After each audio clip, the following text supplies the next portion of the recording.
really jarring images that have come out of Minnesota, out of Chicago, Los Angeles, of just immigration enforcement that is designed to terrify and just create so much fear and chaos. That has been happening in Maryland as well. Maybe not at the same levels of flashiness that we've seen in other parts of the country, but we are seeing heightened immigration enforcement affecting neighborhoods and communities throughout the state.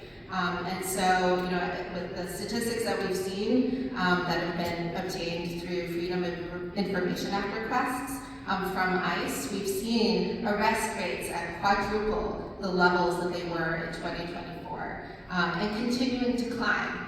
So ICE is in communities, is arresting our neighbors every week, every day throughout the state. And we have not seen that, diminish over the course of the last year plus. As folks have mentioned, the community members who are being affected, it's sort of everybody. So, as the senator was saying, it's not the so-called worst of the worst. I don't even know what that means, right? It's people who don't have criminal histories, haven't really been involved in the criminal system. It's people who find themselves arrested in the community, so sort of non-custodial arrests have increased. That means in the workplace, in neighborhoods, and going to routine immigration appointments.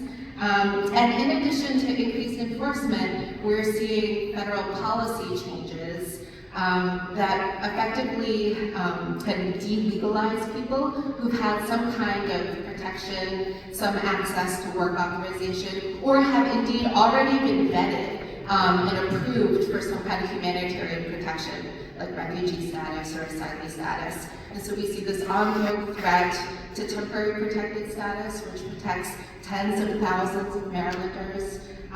We're seeing attacks on refugees and asylees who've gone through vetting and approvals to be granted protections here in the United States. And we're seeing sort of delays and uncertainty for people in the immigration system just because of what country they come from. And so, this is really affecting immigrants nationally, and it's affecting people here. As far as what the governor's office is doing, I think this will really be a theme for today. It is all about partnerships, and it's all about working with our partners in community, in government, in the private sector to sort of put our resources together and collaborate in supporting our